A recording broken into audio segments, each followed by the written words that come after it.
magiliw, pelas ng silanganan, alam ng puso, sa dibdib mo'y buhay.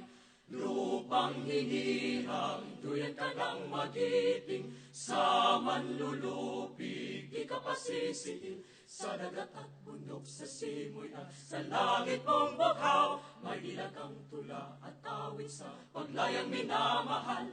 Ang kislap ng watawat mo'y tagumpay na nagniningning, ang bituin at araw niya kailan pang may di magdidilim. Lupa ng araw na luwan at ipagsinta, buhay ay langit sa piling mo. Aming ligaya na pang may mga api, ang mamatay ng dahil sa'yo. Please be seated.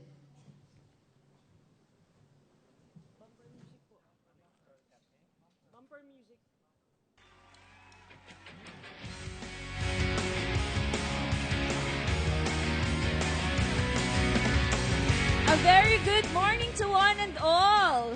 Good morning, everyone. Okay, tuloy na tuloy pa rin ang ating show. Kahit kanina may mga nakikita tayong Spider-Man dyan sa taas ng ating mga pillars, tuloy na tuloy pa rin po. And of course, welcome to the Greeneration Summit for Luzon. I am Ate Pebbles Sanchez, member of the Greeneration team of the Climate Change Commission. And what you've just seen earlier is the homegrown talent of Cagayan de Oro City. Na-discover po sila ng Climate Change Commission during our Greeneration Summit for Mindanao. And of course, with me today is the Vice Chairperson of the University of the Philippines Diliman Student Council and also host of several PTV4 programs, Jules Guia. Good morning, everyone. Good morning. Alright, so I'm very excited, Ate Pebbles. So, syempre, nandito tayo lahat ngayon sa SMX Convention Center to gather and to listen to all the talks for the whole day, of course, with regard to the climate change.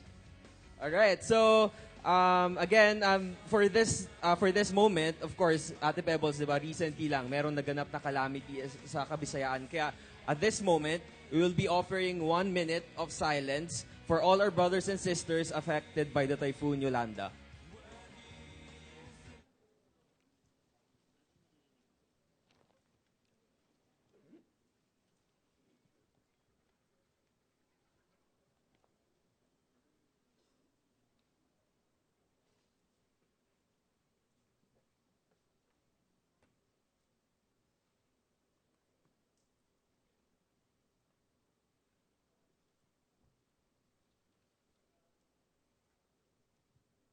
Alright.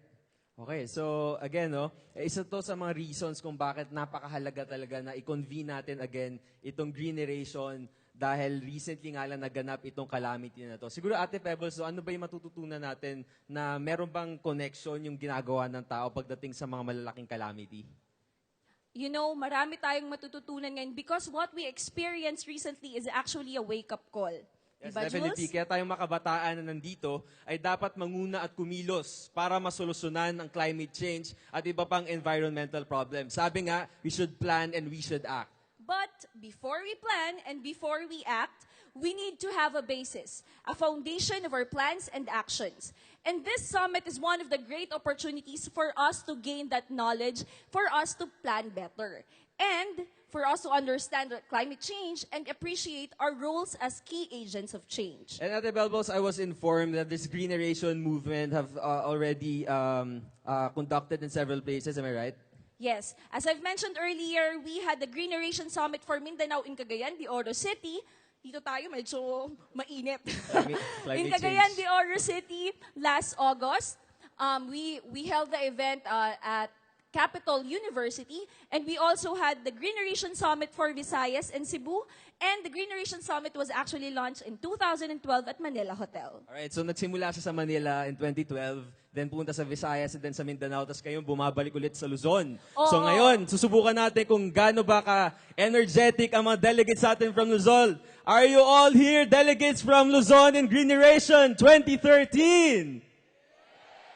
Naku, alam mo, nung nandun ako sa Mindanao, talagang reverberating yung boses nila eh. Siguro i-challenge mo pa sila, Jules. Again, nandito ba ang mga delegates ng Greeneration 2013? Okay. Alright. Pwede na, pwede na. Talaga. And we are also encouraging you to be Yes. active online. Alright, so lahat ng may dalang cellphones at may Twitter accounts at Facebook accounts, of course, definitely, sino ang walang Facebook account dito? Yung wala. Sino ang walang Twitter account? Alright. So kayong lahat na may Facebook accounts, i-like nyo na ang Facebook page ng Climate Change Commission at i-follow din syempre ang Twitter account ng Climate Change Commission at gamitin niyo ang hashtag na ActNowPH in all of your tweets. Alright? Para mag-trend tayo buong araw. And of course, don't forget to like the Facebook page of the Greeneration Philippines and also follow its Twitter account. And please inform your friends that we have Rappler here with us, helping us with live streaming. Kaya ba sobrang daming cameras ngayon dito? Yes, so instant celebrity. Now, Jules, let us not keep them waiting. Alright.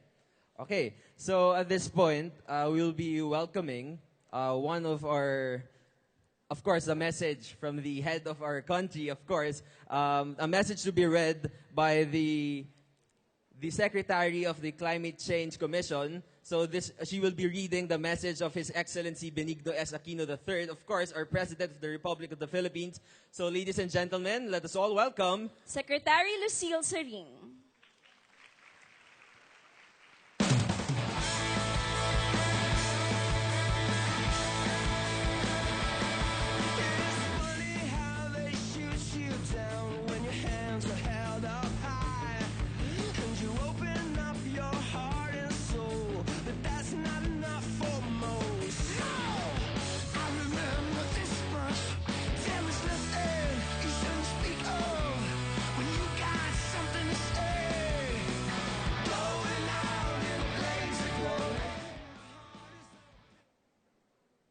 Message of His Excellency Benigno S. Aquino III, President of the Philippines.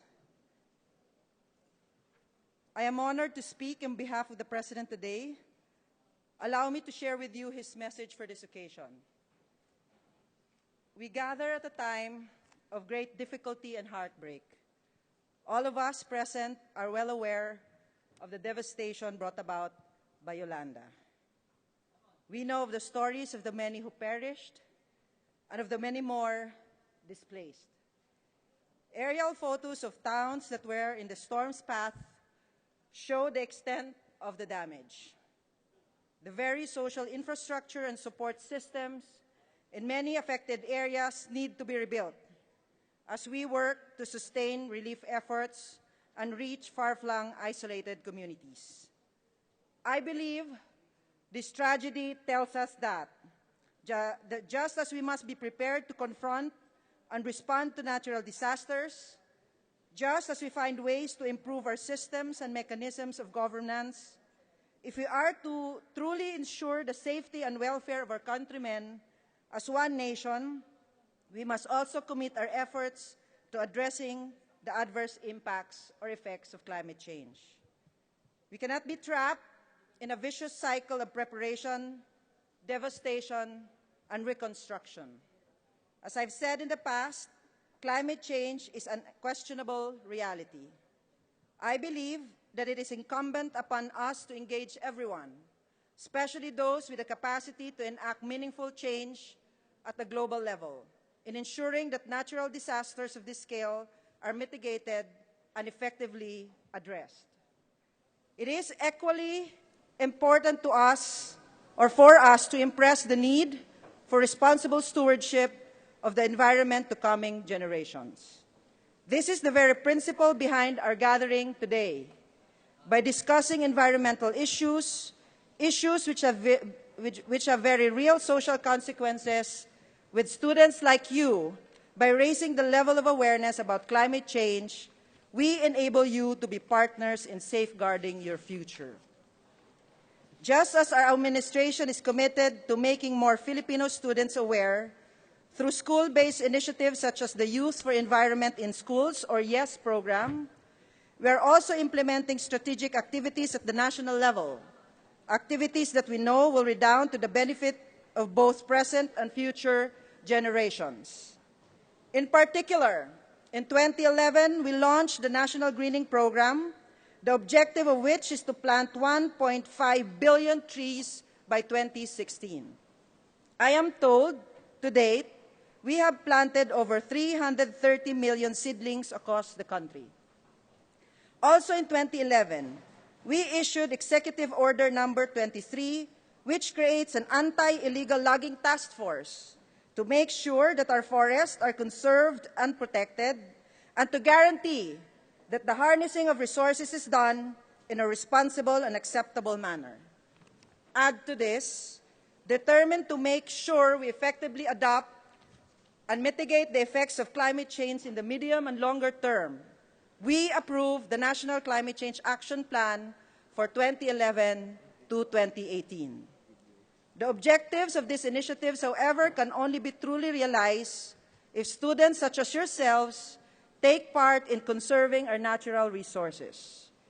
Through your own little way, whether it be by recycling to minimize waste, setting up cleanup drives in your respective communities and schools, or by joining conferences such as this to develop the ideas and strategies that will encourage more to participate, you help bring about meaningful change, change that will benefit generations to come. It is my hope that as our administration continues to find ways to improve our capacities to adapt and respond to challenges, as we work to promote sustainable and inclusive practices, you will choose to further contribute in strengthening the culture of cooperation and resilience by being even more conscientious members of a national and global community. The success of this endeavor can only come about in a context where everyone, governments, corporations, and individuals, equally commits to realizing a shared goal, to balance development and the need to conserve resources, to pursue a collective strategy that finds root in our individual capacity to contribute, while engaging others in a positive manner, to sustain and spur economic growth, while laying the groundwork for a more sustainable, more equitable future.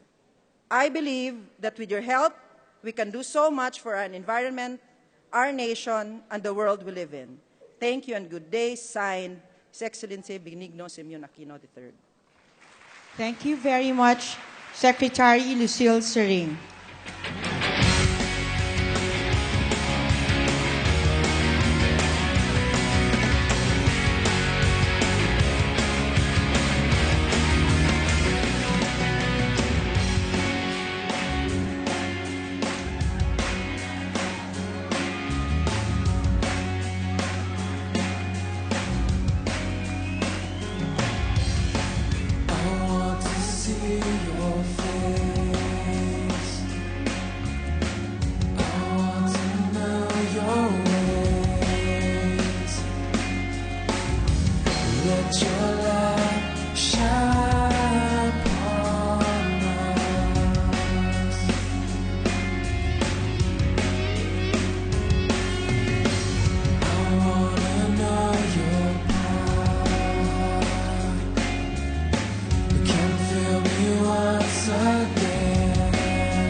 Okay, thank you very much, Secretary Lucille Sering. Now, what we will be witnessing right now is an institutional video of the Climate Change Commission. All right, so what is the mandate of the CCC or the Climate Change Commission? Wow. Republic Act number 9729 or the Climate Change Act of 2009. Hirap ng tanong mo eh. Mandates the Climate Change Commission to be the lead policy-making body of the government to coordinate, monitor, and evaluate climate change-related programs of the government. Kasi to be frank, Ate Pebbles, no, when we're talking about the issue of climate change, hindi pa siya ganun ka-mainstream eh. So it's very important yung role ng CCC na ma-institutionalize siya and na lahat ng sectors, especially the youth sector, would be having an important role to mainstream this issue. That's why what we will be witnessing right now, the video will be showing what the Climate Change Commission has accomplished since its establishment in 2009. So, Alright, so nandito, okay na ata? Alright, so let's all watch this video about the climate change institutional information. All right.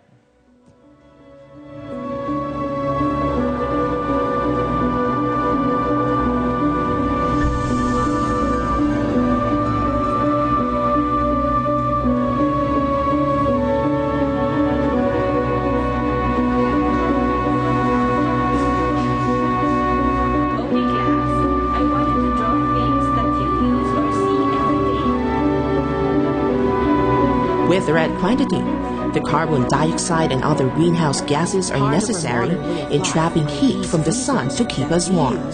But with excessive quantity, the global temperature increases.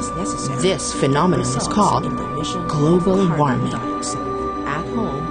Besides resulting in longer and hotter days, an increase in global temperature also results in change in weather patterns, known as climate change. As global warming continues, scientists agree that the world is moving towards a dangerous tipping point of climate change in 2050.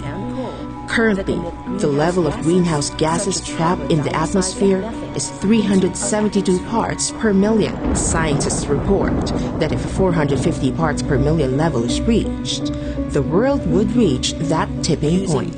When this happens, many parts of the world would be submerged underwater as mountain glaciers melt and drain into the oceans. Super cyclones would be more frequent. Long droughts would result in the desertification of many places. Climate-related diseases would spread globally. More famine would happen, as agriculture would be severely affected. In the Philippines, it was observed that there was an average increase of temperature of 0.57 degrees Celsius from 1971 to 2000. If the tipping point of irreversible climate change is reached, as predicted in 2050, a 7-meter rise in sea levels will drastically reduce the land areas of islands in our country. Moreover, as the sea temperature rises because of global warming, more and more intense cyclones enter our country. In December 2011, Typhoon Sendong took more than 1,000 lives in northern Mindanao. In trapping heat from the sun to keep us warm. Climate change is a global issue.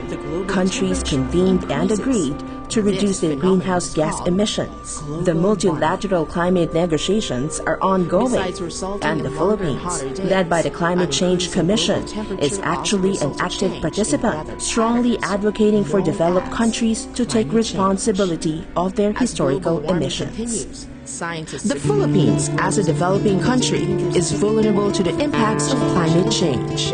A recent Climate Change Vulnerability Index, released by the global risks advisory firm Maplecroft, ranked 16 countries out of 170 as extremely vulnerable to climate change. Of the 16, the Philippines is ranked 6th. Recognizing the archipelago's vulnerability to its potential dangerous consequences, in 2009, the Climate Change Commission was formed through Republic Act 97.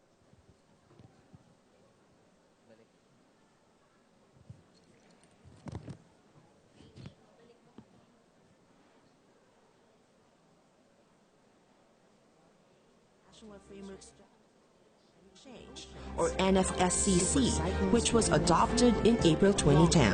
It was then that multi-sectoral consultations were held to create the National Climate Change Action Plan. The ultimate goal of NCCAP is to build the adaptive capacities of women and men in their... Alright, so yan yung ilan sa mga excerpts ng video about the Climate Change Commission. So obviously, Ate Pebble, sobrang nakakatakot yung mga possible na mangyari sa Pilipinas kung hindi natin aaksyonan to. Tama, Jules. And you can actually watch the full video because it's already uploaded in our YouTube account and also in Facebook and in our Climate Change Commission's website. Ayan, so Ate Pebbles, alam niyo ba guys, graduating na ako sa college. Magtatrabaho na ako, pero sobrang eager pa rin ako. Grabe graduating, pakiramdam ko ang tanda ko. So, ayun, sobrang eager pa rin ako na matutunan ko ano tong climate change, especially kung ano mga pwede natin magawa. At para malaman natin pinaka-reason kung bakit nangyayari yung mga sobrang super typhoons like Yolanda, Ondoy, and all. Tsaka bakit sobrang tindi na ng mga floodings nowadays. You know, Jules, I think we have a good set of speakers and topics for today because we will be having experts who will impart their knowledge on the scientific and political side of climate change. And we will get to know what private organizations, individuals, and even government leaders, young leaders in the government are doing right now to contribute in addressing the impacts of climate change. And of course, I am very excited because the Climate Change Commission Celebrity Ambassadress will join us later. Kilala nyo ba kung sino siya?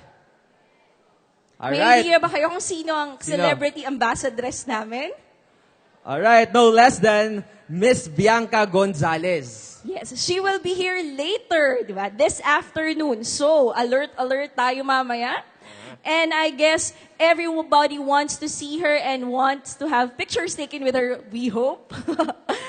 But before we get too excited for Miss Bianca Gonzalez, I am personally excited. I'm a fan.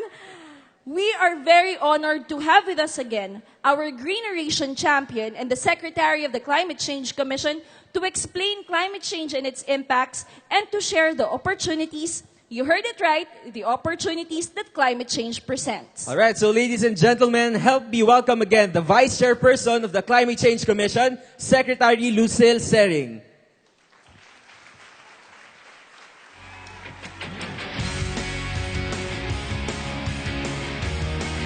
Okay.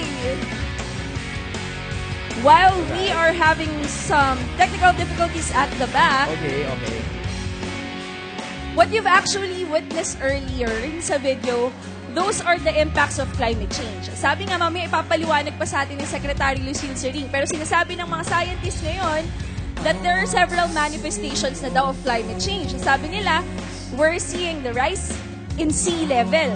So, we are also witnessing, katulad ng binanggit mo kanina, extreme weather events. Yes. And yung nakita ko dun sa video, yung sobrang important na mas malapit siguro, lalo na sa mga kabataan, na as simple as charging your phone, as simple as using your laptops or your computers by watching your TV or whatever gadgets you have, meron na siyang impact directly to climate change. So it's really scary na kung hindi tayo ganun ka-aware, hindi tayo ganun ka-responsible kung paano ba natin siya mamimitigate, definitely nakaka-contribute tayo lahat, kayo lahat, para tumindi ang climate change. So, sobrang important yung role ninyong lahat dito para malaman nyo at masabihan nyo yung mga classmates ninyo sa mga schools ninyo na we should do something.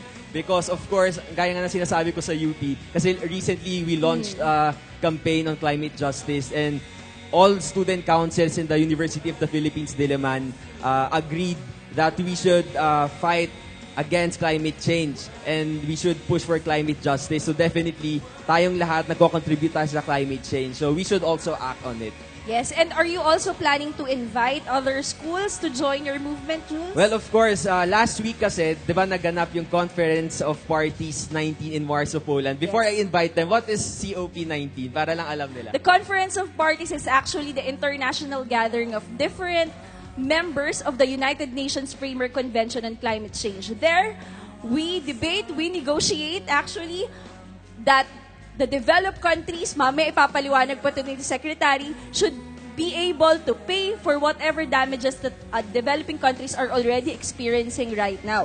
So, during the UNFCCC COP19, marami pong napag-usapan at isa doon ang financing. Mamaya, mas mapapaliwanag pa yun ng mga experts natin. Bago ako dumako doon, kamusta naman sa Warsaw, Poland, Ate Pebbles? Galing sa Poland si Ate Pebbles, kakauwi na lang. Yan, pagbalik ko dito, nagbabakbak yung mukha ko. Talaga.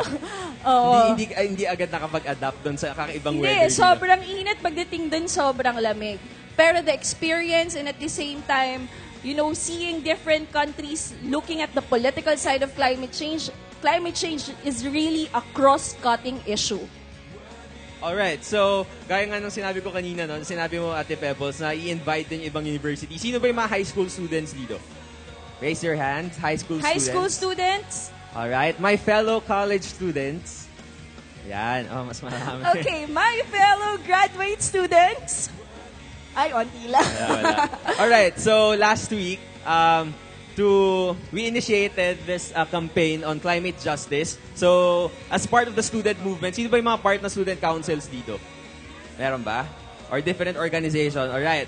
So it's really important that we as student leaders from our different universities, colleges, and high schools to initiate our own local programs. I-localize natin yung programs sa mga schools natin kasi definitely we need to be the instruments in our schools to make all our schoolmates understand about this issue. So recently, as I said a while ago, we launched this climate justice in UP Diliman. All 19 student councils agreed that we should do something about the issue. Because recently, Ate Pebbles, nabasa ko sa tweet ng UN, binabasa ko yung tweets nila. Sabi nila na scientists have already proven that human-induced activities really trigger climate change. And for us to better understand that, we will have, again, the Climate Change institutional video. All right.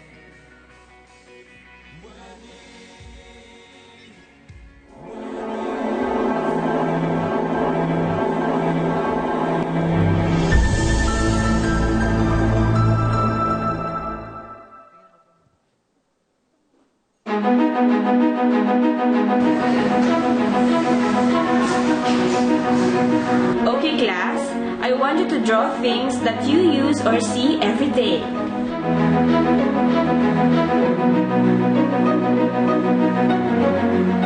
Part of our modern way of life are these vehicles that we use for transportation. For these to run, burning fuel is necessary that results in the emission of carbon dioxide. At home, we use these appliances every day.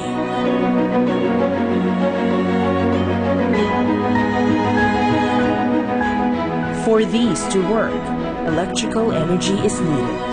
However, this energy also comes from burning of oil, gas, and coal that emit greenhouse gases such as carbon dioxide and methane into our atmosphere.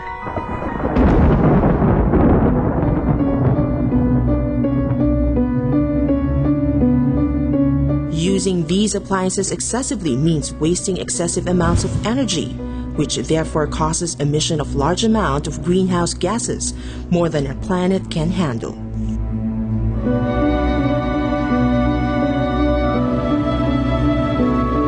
Now imagine these are greenhouse gases.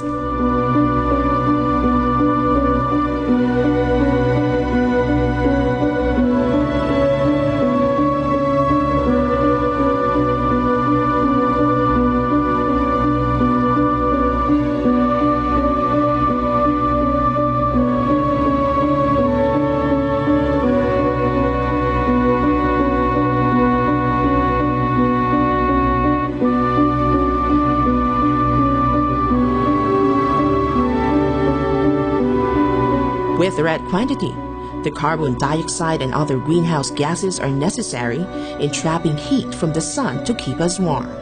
But with excessive quantity, the global temperature increases.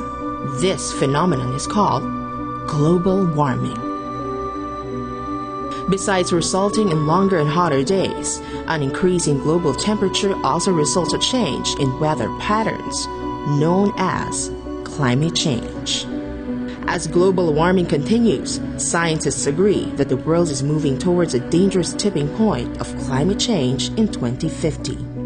Currently, the level of greenhouse gases trapped in the atmosphere is 372 parts per million. Scientists report that if a 450 parts per million level is reached, the world would reach that tipping point. When this happens, many parts of the world would be submerged underwater, as mountain glaciers melt and drain into the oceans.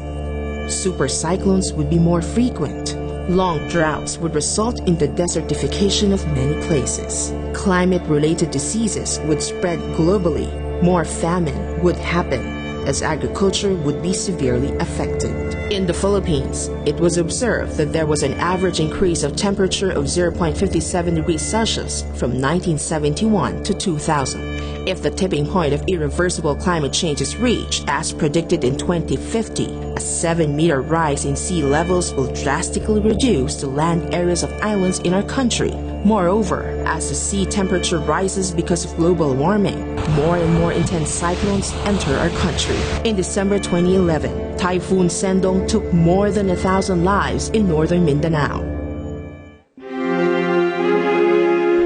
Climate change is a global issue.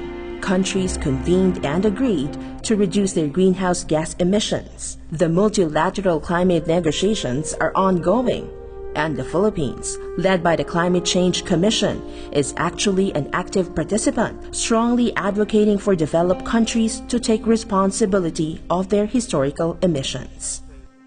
The Philippines, as a developing country, is vulnerable to the impacts of climate change.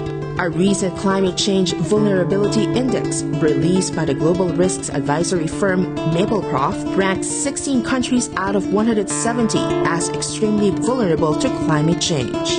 Of the 16, the Philippines is ranked 6th.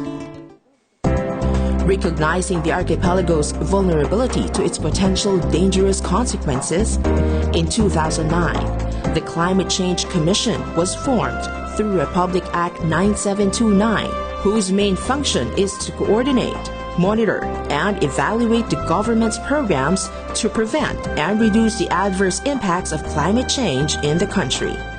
The Commission formulated the National Framework Strategy on Climate Change, or NFSCC, which was adopted in April 2010. It was then that multi-sectoral consultations were held to create the National Climate Change Action Plan. The ultimate goal of NCCAP is to build the adaptive capacities of women and men in their communities, increase the resilience of vulnerable sectors and natural ecosystems to climate change, and optimize mitigation opportunities towards gender-responsive and rights-based sustainable development.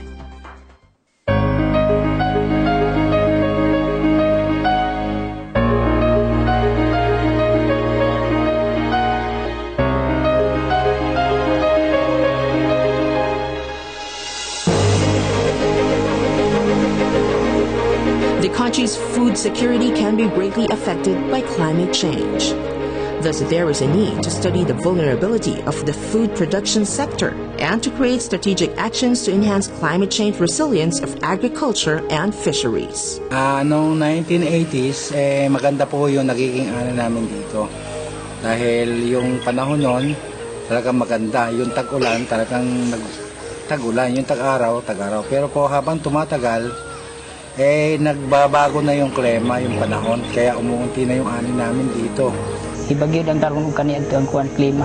Init karon ang panahon kaysa niadto. Sa una medyo mayo yung pakuha niadto sa una pero karon bulti ka gamay man ang pakuha sa panagat.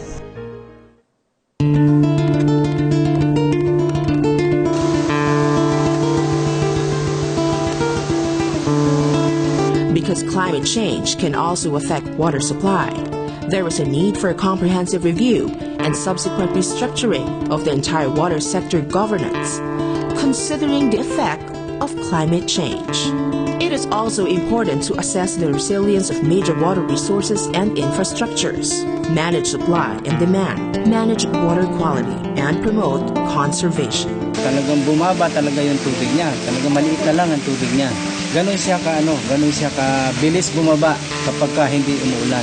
Dahil nga, yung mga puno natin, wala na hindi na maganda yung maintenance ng watershed natin. The current Philippine ecosystems are not in good shape, and further damage will be brought by climate change. Thus, there is a need to adjust human activities, protect and rehabilitate critical ecosystems, and strengthen its ecological resilience through mitigation and adaptation. Servisyon talaga namin, nagbabago talaga yung coral reef ng Port Barton. Dati matitingkad na green, unti-unting nagiging brown, tapos wala na talaga, makikita mo na mamatay talaga ang corals, nasisira.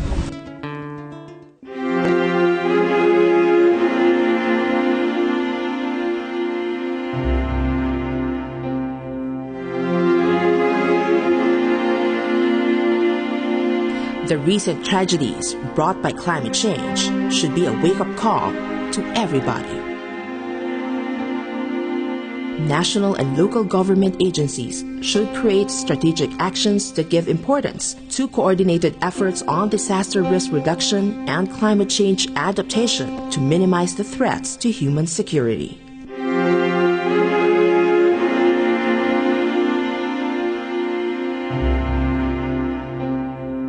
Timuto nga pagawas na mo sa among balay, di naman matugan ang tubig. Naputos man ako akong anak nga 3 years old ug malong. Muto nga pagawas na mo sa among balay, nakagakos pa mi og lubi.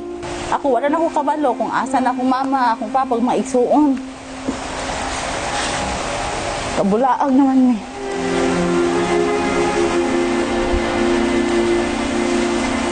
Siyang yun sila tada na namisi.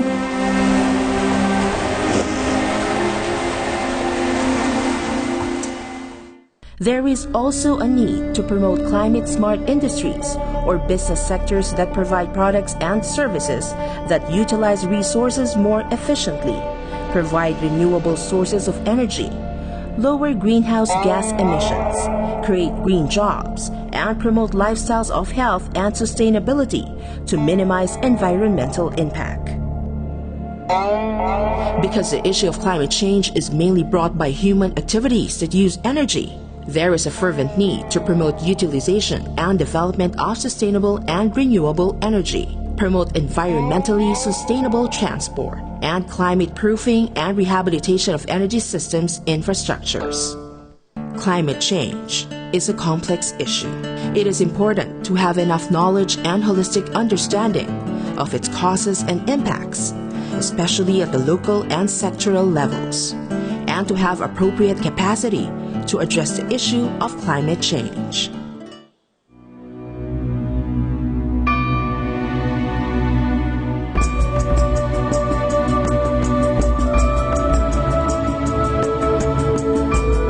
Resiliency is vital. A resilient nation has resilient communities. The Climate Change Commission's Ecoton framework is an ecosystem-based approach in building the resiliency of local communities. The municipality of Del Carmen in Siargao serves as a pilot area in implementing the Ecotown project. Various government institutions, including people's organizations and non-government organizations, participated and talked on how to increase the adaptive capacity of the community. Other Ecotown areas include Marikina Watershed, which serves as the river basin that mitigates flooding in Metro Manila. Other ecotowns include San Vicente, Palawan, Borongan, Eastern Samar, and Batanes. It is convenient to put misfortunes as natural, but when nature is interfered with, they become fundamentally man-made. But in the same way that we have created this, we also have the power to reverse and prevent its adverse effects. We ultimately hold the future in our hands. All efforts are not just for ourselves. It is to save our children and even the children of our children.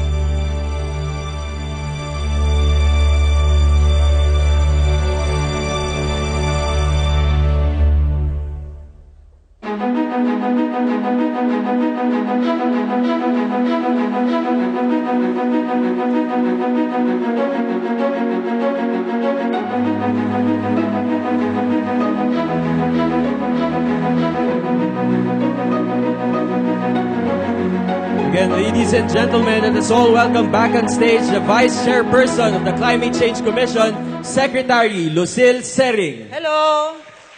Galaw-galaw pag may time. Are you still alive? Yes. I can't hear you. Yes. Kakakain nyo lang. Louder! Yes. Sorry for the delay. We're not experts on lights and sounds, but they have to put a tape here. And so I hope you can hear me clearly at the back. Nosebleed ba? Nosebleed? Okay, let's simplify our presentation today.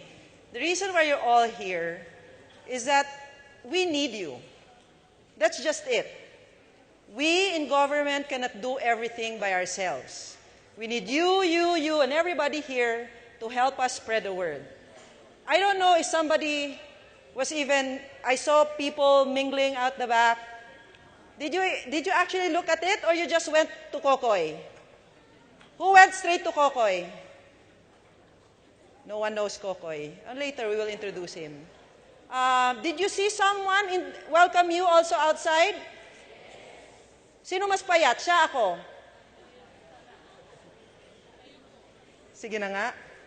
We have free lunch. Okay,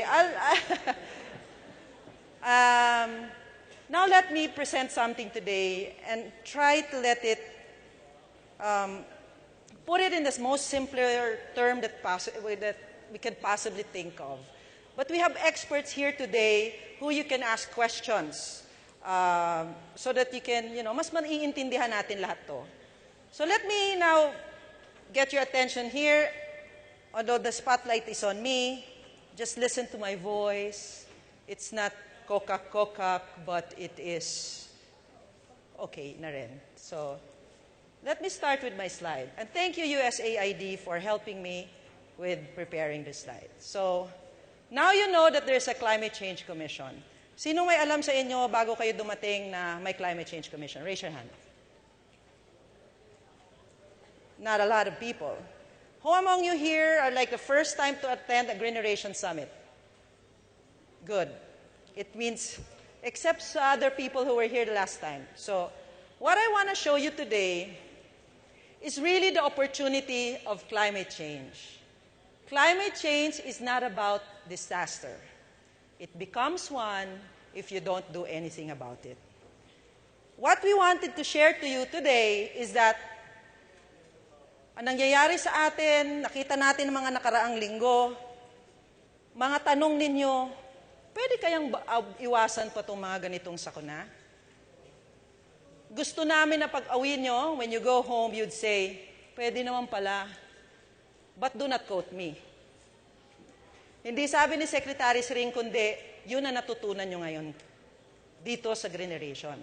Kasi ang impormasyong alam nyo, ang magliligtas sa'yo. So the Achieving Low Emission Development is really about what can we do as a country to reduce our greenhouse gas emission. If you were listening at the institutional video that was presented, there were several reasons why there's global warming. And they've identified greenhouse gases like methane, carbon dioxide. Saan nga ba naman ang gagaling yon? Dito nyo ngayon maiintindihan kung bakit sinasabi nila, we have to reduce, reuse, recycle. Dito nyo ngayon maiintindihan, bakit kailangan ko ayusin yung basura. Dito nyo rin maiintindihan kung bakit kailangan ko tanggalin yung plug. Sa panahon ngayon, hindi lang dahil makakatipid ka, kundi tumutulong ka rin sa pagbabago ng klima. So when we talk about low emission development, it is the opportunity of climate change. So if you look at the Philippines, oh wow, we are one of the fastest growing economies in the world. We've actually overtaken China. We know that China is the fastest growing economy, but in the first quarter of this year, mas mataas po ang ating pagtaas ng ating GDP.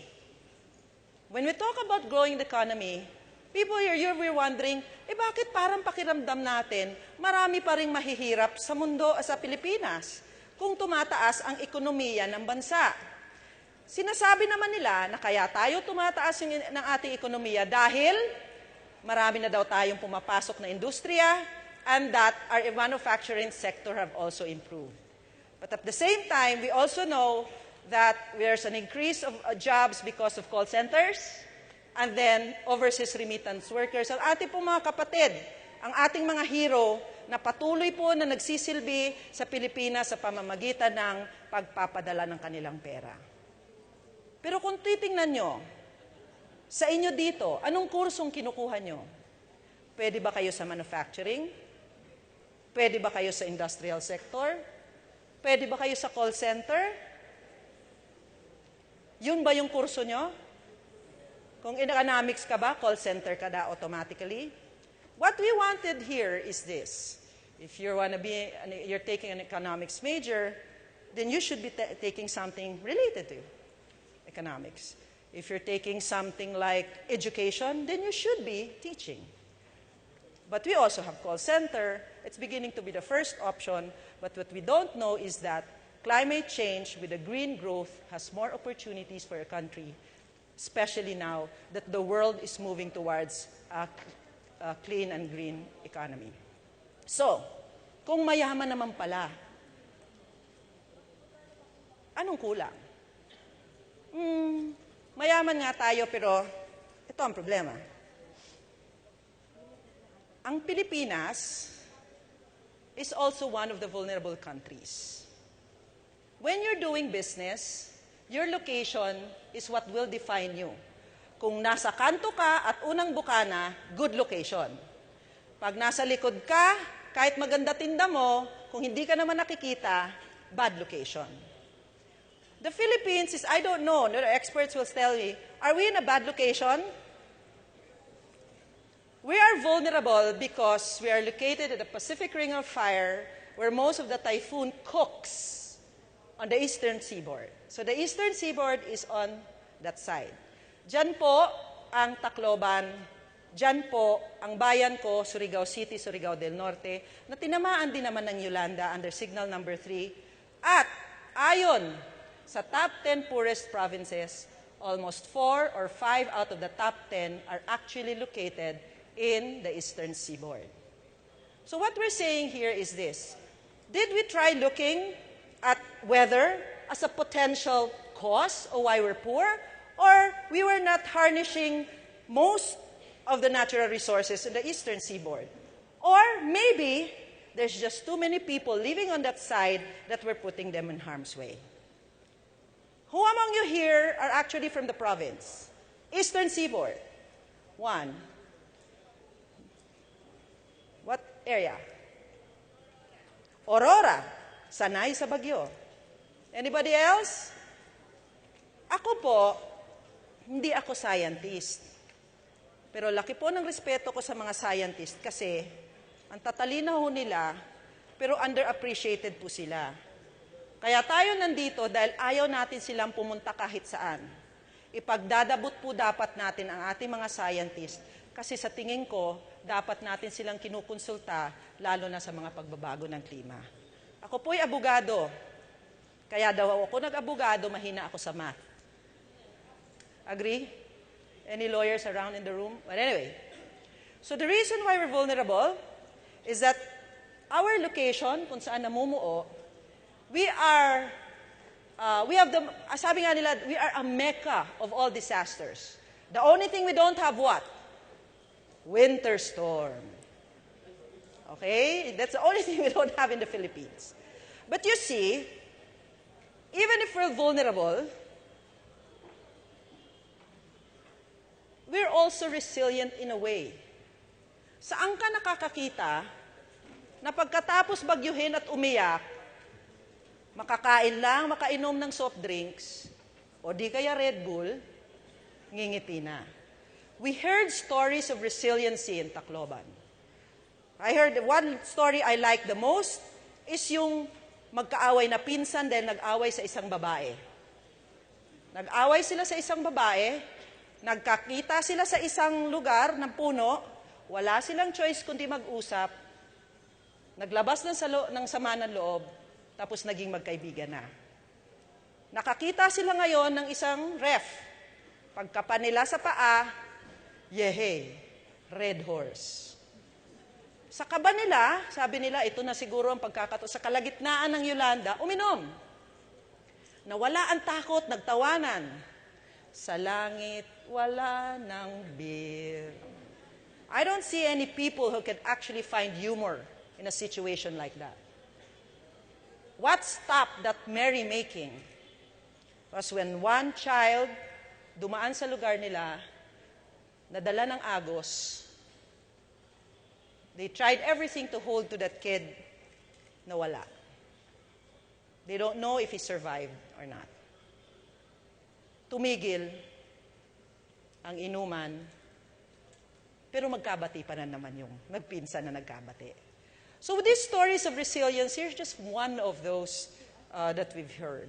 I've heard about guys seen in pictures playing basketball. Why am I saying this? I am from Surigao del Norte, when in 1984, I experienced firsthand Typhoon Nitang, or which was internationally known as Ike. We lost, and I lost a lot of neighbors, a lot of friends, about 1,492 and a lot of missing. That's still a lot of numbers considering that in 1984, hindi naman ganun kadaming tao. Ngayon, natuto kami. Pero hanggang ngayon, patuloy naming sinasabi at pinapaalam kahit sa mga elementary what Nitang did to our town. Nung pumasok ang Yolanda, signal number 3, no one died. Same amount of rainfall in Sindong that bumagsak sa Cagayan de Oro, no one died. Hindi naman sa praning kami. Pero pag sinabi sa amin may bagyo at parang Nitang, alam na namin in our experience what it is. So for us who've been there, please listen. So if you look at this at the Eastern Seaboard, and look at the resiliency, this is another finding of another study, that the Philippines is 6th based on the 2011 maple crop. Maple crop is insurance. No? Ang perspective ng maple crop is insurance. Ang Pilipinas kasi ay hindi pa masyado insured. What does that mean? Japan was able to recover in Fukushima because they are 90 or 95% insured. Kung anong sira nila ngayon, babayaran ng insurance. Wala po tayong ganyan pa sa Pilipinas. Kaya nung nangyari ang Ondoy, nasira ng almost 2.7% ng GDP, which is about $4 billion, and we needed another amount, almost the same, to pay for the reconstruction, when this cost could have been paid for by the private sector. What they say we lack, we tried to talk to these insurers, what do you think we need for you to accept and make our insurance cheaper? They said, you still lack the data. We need more data for us to be confident that you're doing something to reduce your vulnerability. And we have to have more data to be more confident somehow that that will be their baseline. But anyway, from there, gumawa naman tayo ng paraan. Dito na natin malalaman yung mga programa ng gobyerno tulad ng Early Warning System at Project NOAA, kung saan ay ang ating isang expert ay magpe-present mamaya. Isa pang rason kung bakit daw tayo mahina. Ang Manila, ang City of Manila is the second most vulnerable on storm surge based on a 2009 study. Ang sinasabi kasi nila, number of risk, there's annual average of 19 to 20 typhoons a year. By the way, pangilan ng Yolanda? 24. Tama ba? 25, 24? Oh. Ilan ang alphabet? 26, sure? Filipino, English? English ba ang ginagamit natin, Mantani? Oh, yan. English pala. Kaya lang wala daw Filipino name na X nag-uumpisa. Meron ba? Meron? Okay. So let's move on. Are you still awake? Woo! Papatugtugin ko si Kokoy. Okay. Oh, may panibago na naman tayong top 10 list. Hindi po ito Miss Universe. Ito po ang yung top 10 list na nagsasabi, ang Pilipinas nga naman daw ang vulnerable, at isang sinasite nila dito ay ang weak infrastructure. Pumapangalawa ay sa dami ng risk. Dahil sa dami ng risk, nandun din yung karamihan ng tao. Kung titingnan mo yung tatlo, ibig sabihin, most of the urban areas are at risk. Kasi nandito, example ito, dumating may earthquake, wag naman po sana, ano? Example lang.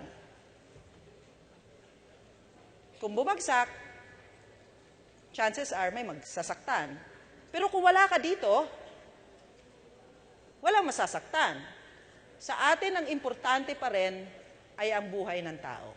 So, how do we address this? What you see outside is our attempt on the Climate Change Commission together with other agencies like DNR, DAR, DPWH, DOST, DOH, sorry po yung hindi ko na-mention. Lahat po yan, nag-consolidate kami para tugunan itong mga changes na ito. Marami pa rin nagsasabi maaring walang climate change.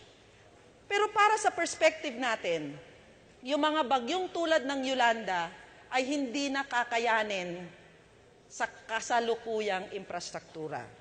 Ito po ay sinasabi, ito ay hurricane. Di natin ginagamit ang hurricane, pero ginagamit natin siya sa slide. Hanapin niyo po ang Pilipinas. Kahit po nasa computer niyo, hindi niyo na rin makita.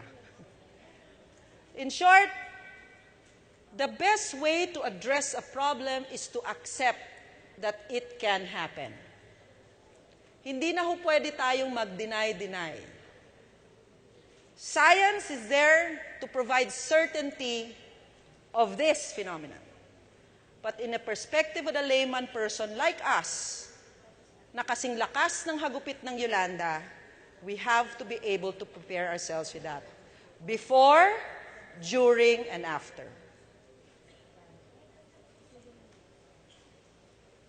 So what do?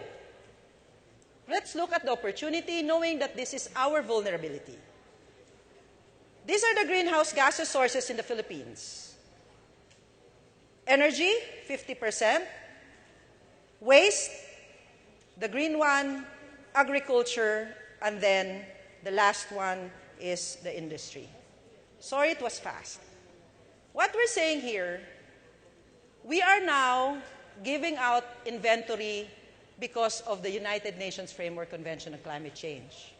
Pero kung ikukumpara mo po ang emisyon ng Pilipinas sa ibang bansa, ay hindi po kasing laki tulad ng China at India. China and India and even the US.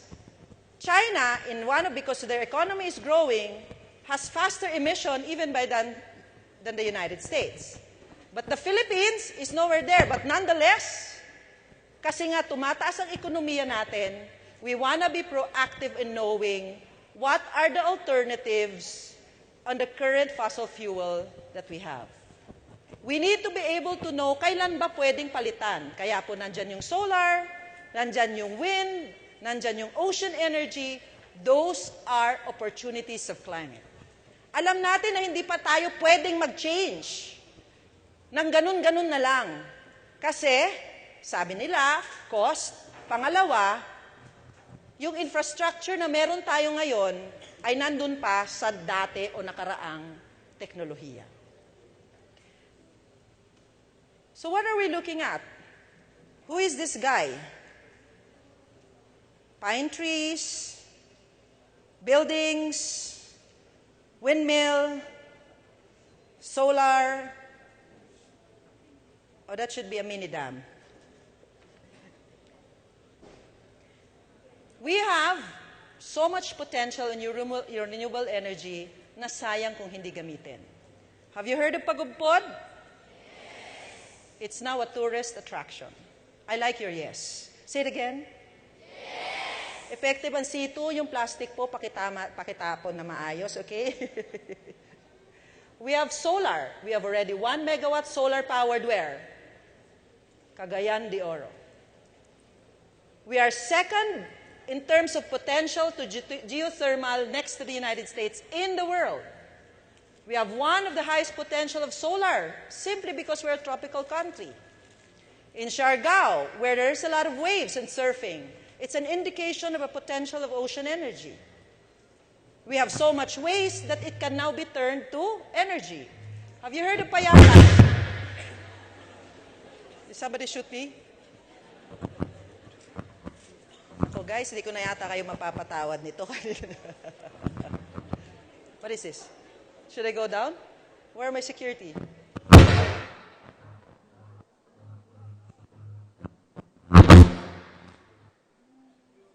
So I won't move.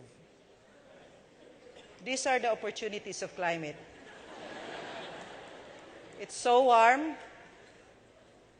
Walter, can I move now? That wasn't part of the script. Okay. Can you just give me a round of applause here? Oh. So, what I'm telling you here is that the government already has a plan. We are being criticized that we like planning and we can't implement it. You see, government and Congress comes up with a law, and the citizens are supposed to comply with it. We cannot be going all around town arresting anyone that doesn't comply.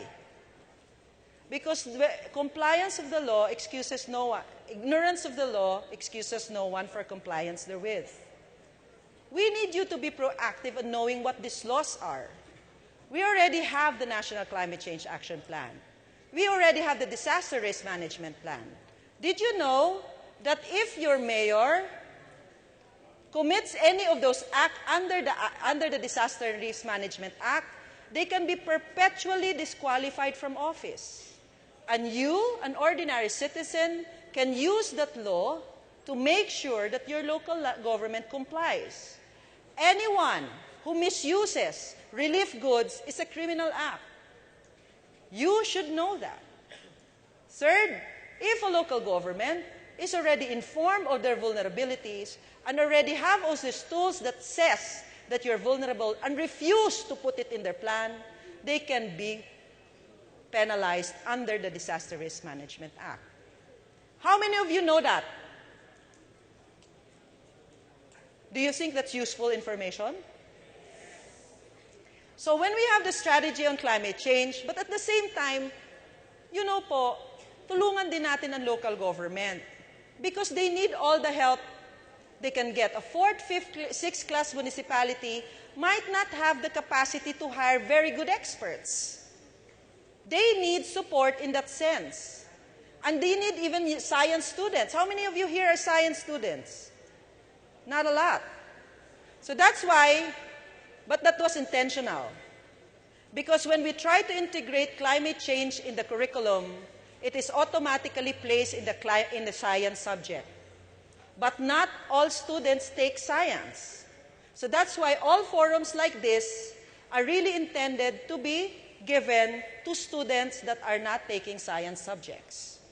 So the ultimate goal of this plan as we move along, and I want you, because we have, I think, Wi-Fi, if you have on your phone, we will show you a site where you can look some of these details, because I don't want to keep you out from lunch, and we have really good presentation later. Don't you worry, we have very good presentation later. We will redeem ourselves despite technical difficulties. As we move along on these presentations that we have today, the main reason really, and I'm so happy to see a lot of you here, we want you to multiply. Alam kong wala nang multiply. Facebook na ngayon. We want you to multiply on Facebook. Tweet. Be informative. Dahil hindi kayo pwedeng sumingil kung hindi nyo alam ang sinisingil nyo. Kung ako at alam kong ang tanong ay tama, magandang sagutin. Merong mga tanong na hindi ko masagot. May mga tanong na kaya kong sagutin. Pero overall, yung minsan, kung sino yung nagtatanong, alam na talaga yung sagot. Di ba? Di ba sa klase? Magtatanong ka, pero alam mo yung sagot. Gusto mo lang ipayan yung teacher mo, kung alam niya. Hindi ako ganon, ha? So anyway, next please. So overall, we got support from our partners, from USA, from GIZ, from UNDP. Those are bilateral and multilateral agencies that provide us support. We know that they've been giving us a lot of aid and relief, but it is only temporary. We want to be able to build back better on a more longer-term planning. And these agencies also provide us that. We presented this before. This is our eco-town. A lot of you have seen the scale model. Some of our experts who are here help us this. They help us determine, pag nakita nyo yung eco-town framework, balikan nyo ulit mamaya. We wanted to plan based on our vulnerabilities. Karamihan po kasi plano ng local government ay vulnerabilities nung nakaraan. Hindi pa po napapasok yung vulnerability sa mga susunod. So we wanted to capacitate them in that aspect. That's what you call vulnerability assessment. Second, natural resource assessment. Alamin, alin ba sa lugar ninyo ang pwede nyong gamitin nang hindi mo naman kailangan putulin. We've discovered in Siargao Island na yung kanila palang mangrove na pinagpapala sila ng Diyos ay kung magka-storm surge tulad nung nangyari kay Yolanda, maaaring hindi mo makikita yung devastation doon sa lugar na yon dahil doon sa kapal ng mangrove nila. A mangrove, my friends, kids, ladies, and gentlemen, is much cheaper than a seawall.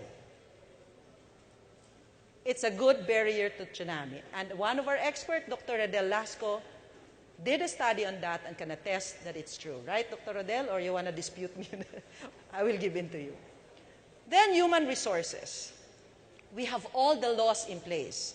Fisheries, agriculture law, agriculture modernization. Lahat yan, pinagsasama namin.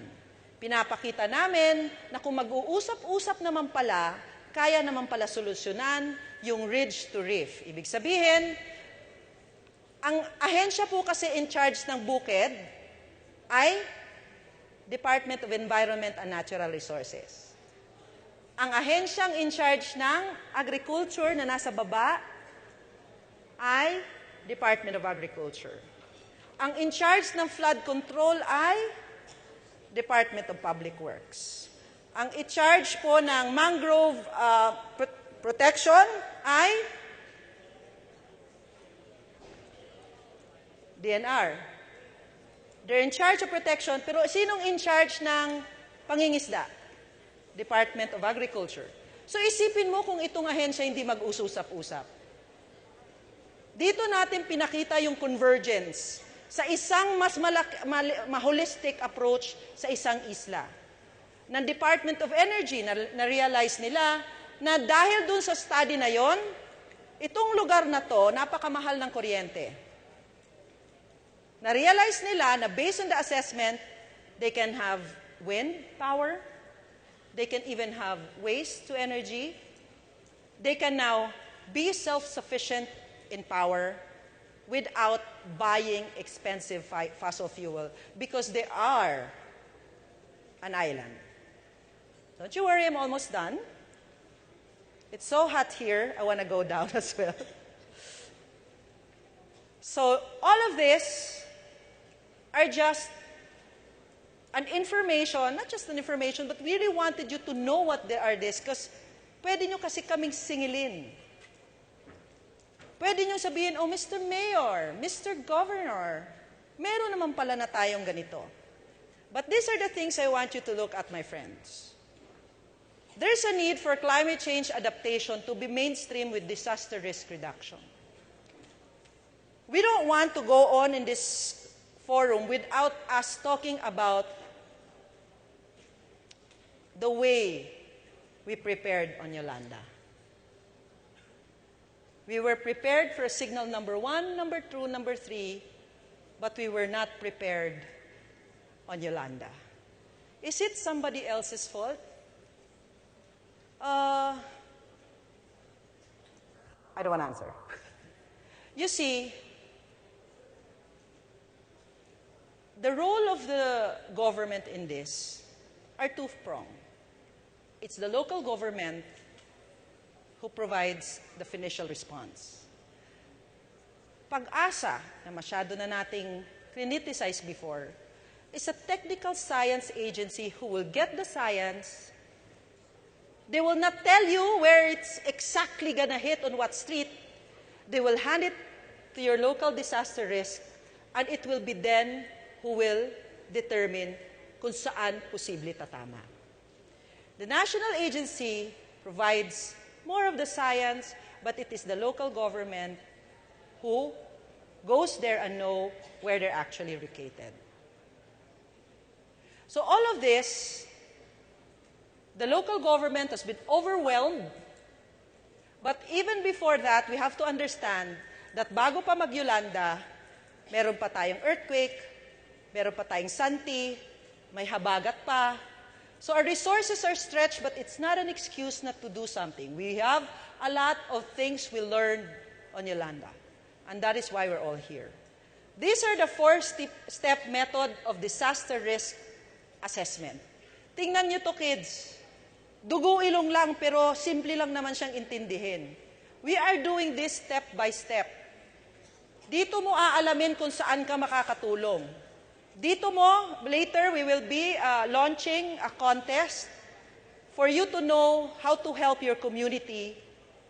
Alamin nyo lang kung saan yung mga evacuation center, kasi baka yung evacuation center nyo ay nakalocate pala siya sa area na risky. So, that is an important thing that you can contribute. Next, please. We now have the mitigation framework. Next, please. We created a team. Nag-uusap-usap na po kami sa gobyerno. Dati po walang ganyan. Hindi namin napag-uusapan ang oportunidad ng climate change. Ang konteksto lang namin ay disaster, reactive. Ngayon, we're now looking at how to also maximize opportunities of climate. Finance. Alam naman natin, hindi ka makakapag-implement kung walang financial support. The government is now prioritizing expenses for adaptation. Because that's where the intervention is. Ano to? Yung mga Project NOAA, yung mga early warning tools, yung mga nakikita nyo sa pag-asa are really intended to help us to adapt kasi meron mga bagay na hindi na po tayo maiiwasan. Ang mitigation, on the other hand, dyan po papasok yung private sector, yung selling green products, for example. Private sector invest on renewable energy like solar and wind. Those are opportunities of climate under mitigation. The difference between the two, mitigation is not disaster risk mitigation. Climate change mitigation simply means reduction of greenhouse gases, and what are those? So that's the difference. Next, please. This is where you are here and why you're here. Raising of awareness. How many of you that came here actually understood or seen this already? How many? How many of you here are just hearing this and seeing this for the first time? Raise your hand. Almost a majority, right? So I hope you'd be very attentive for the rest of the day. And please share what you've learned today. Tweet it, share on Facebook. And when you go back to your school, you create your own Greeneration. Because we may have started here today, we plan to make it more Asia-wide and most, if not, make it global. The Philippines will lead the way in initiatives such as this. The Greeneration is yours. It's your future. If you don't do anything now, then I guess you can just say you can move on.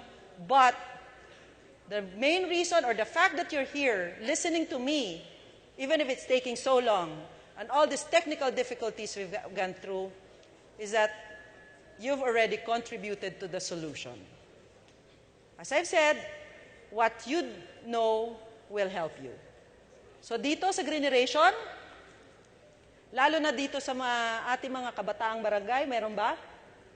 Wala. So the Greeneration is a youth empowerment. Later, you will be hearing from our ambassadors.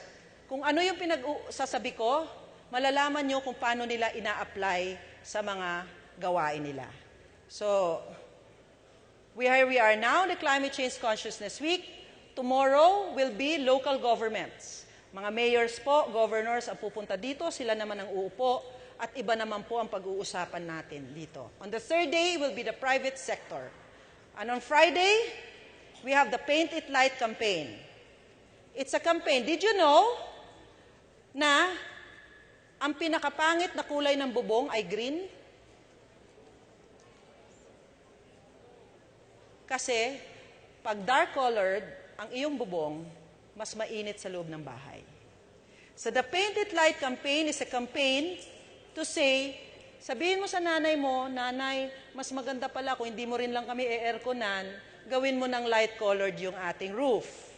And did you know that if you have a ceiling fan, it's much better than a stand fan? There's a study by UC Berkeley scientists that said in India, they were able to reduce almost 30% of their electricity cost by simply using a ceiling fan. It circulates the temperature, plus of course the light colored roofing. Kasi ang climate change po, hindi lang naman bagyo. It's also about init. Sa akin nga, mas mahirap pa yung init dahil kung summer, mas mahaba. So anyway, please log on to our website. We now have a new website. We used to have a website na kahit ako naguguluhan maghanap. So we took the initiative to change it. The new face of the website as mukhang mas mahirap pa rin yata. So this is now our new website page. And later, we will be launching our first iPhone, iPad app. Sino naka-iPhone? Wala pang Android. iPhone, iPad. The game of the Ecotown. Yung iPad na yun, na application na yon, pag ginamit nyo, kayo na mismo alam nyo, ay, ganito pala, ganito. In short, para siyang Farmville. Wow. Okay? So, ladies and gentlemen, thank you so much for your time. I hope you learned from me. Magandang umaga po. Thank you very much, Secretary Lucille Sirli. Republic Act No. 9729, or the Climate Change Act of 2009, mandates the creation of a national panel of technical experts who will provide technical advice to the Climate Change Commission in climate science, technologies, and best practices. We are very privileged today to have with us the members of the National Panel of Technical Experts. Our first panel of technical experts. Dr. Porfirio Alino's field of expertise include coral reef ecology, community ecology and management, chemical ecology and ecological modeling. He is the leading expert in marine protected areas in the Philippines. He is currently an associate professor in the Marine Science Institute of the University of the Philippines. Dr. Leoncio A. Amadore is a retired scientist formerly affiliated with the Philippine Atmospheric, Geophysical, and Astronomical Services Administration and noted for his contributions in earth science.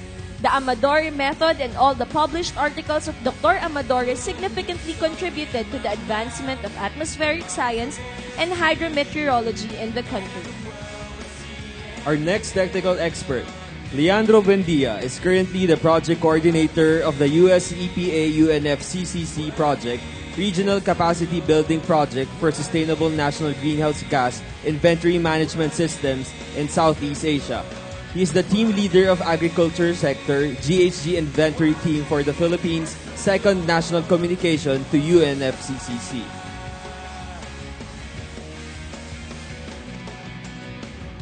Our next expert is Dr. Rex Cruz.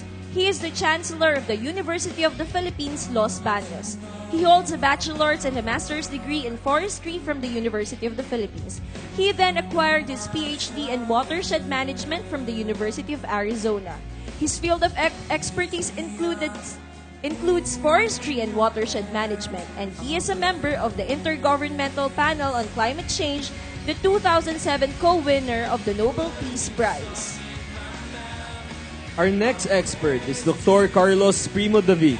He holds a bachelor and a master degree in geology from the University of the Philippines. He then acquired his PhD in environmental science and geology from Stanford University in 2003. He has experience on climate change adaptation and disaster risk reduction, while his field of expertise includes earth science, hydrology, and sustainable water resource management. He is currently an associate professor in the National Institute of Geological Science at the University of the Philippines.